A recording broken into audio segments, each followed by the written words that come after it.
دھیرے دھیرے میرا قرب زیادہ حاصل کرتا ہے، اس کے بعد اللہ کے نبی فرماتے ہیں، حدیث قدسی ہے، اللہ فرماتا ہے کہ جب بندہ فرائض اور نوافل سے میرا قرب زیادہ حاصل کر لیتا ہے تو پھر میں اس کا کان بن جاتا ہوں جس کے ذریعے وہ سنتا ہے، میں اس کی آنکھیں ہو جاتا ہوں جس کے ذریعے وہ دیکھتا ہے، میں اس کا ہاتھ بن جاتا ہوں جس کے ذریعے وہ پکڑتا ہے۔ اللہ فرماتا ہے یہ میرے محبوب بندوں میں کچھ بندے ایسے ہوتے ہیں کہ میں اس کی آنکھ بن جاتا ہوں جس کے ذریعے وہ بندے دیکھتے ہیں، میں اس کا کان بن جاتا ہوں جس کے ذریعے وہ سنتے ہیں، میں اس کا ہاتھ بن جاتا ہوں جس کے ذریعے وہ پکڑتے ہیں۔ اس حدیث پاک کی شرح میں محقق علی الاطلاق علامہ عبدالحق محدث دہلوی اپنی کتاب شرح فتوح الغیب اس کتاب میں، اور علامہ فخر الدین رازی رضی اللہ تعالیٰ عنہ جو صاحب تفسیر کبیر ہیں، وہ اپنی کتاب تفسیر کبیر میں، اور قاضی ایاز اپنی کتاب شفا شریف میں اس حدیث پاک کی جو شرح کرتے ہیں، میں الگ الگ کر کے بتاؤں گا تو بڑا لمبا ہو جائے گا، میں تینوں کا مجموعہ آپ کو بتاؤں کہ کیا مطلب اس حدیث پاک کا، پھر اس کے بعد آپ اس تعلق سے کچھ اس کی روشنی میں واقعہ سنیے۔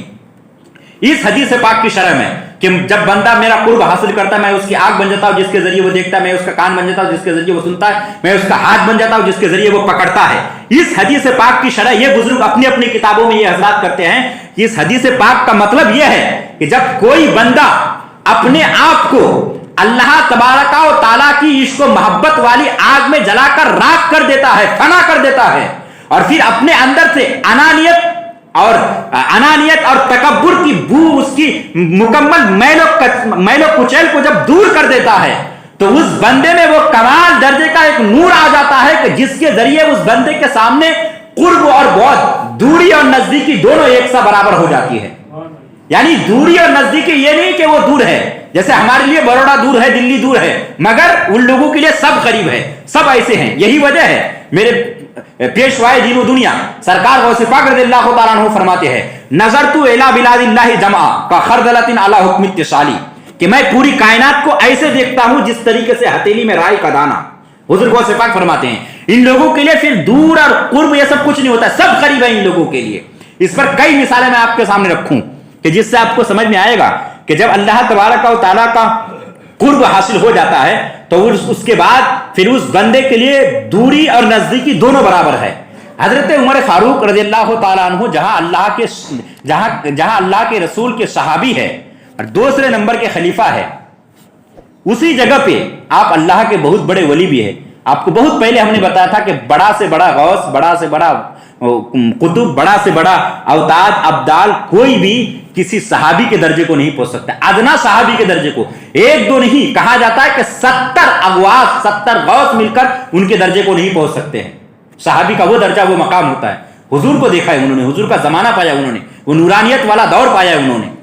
اب سمجھیے تو حضور غوث پاک اگر ولی ہیں تو بلا شبہ حضرت عمر فاروق ولی گڑھ ہے، ان کی نگاہوں سے لوگ ولی بنتے ہیں۔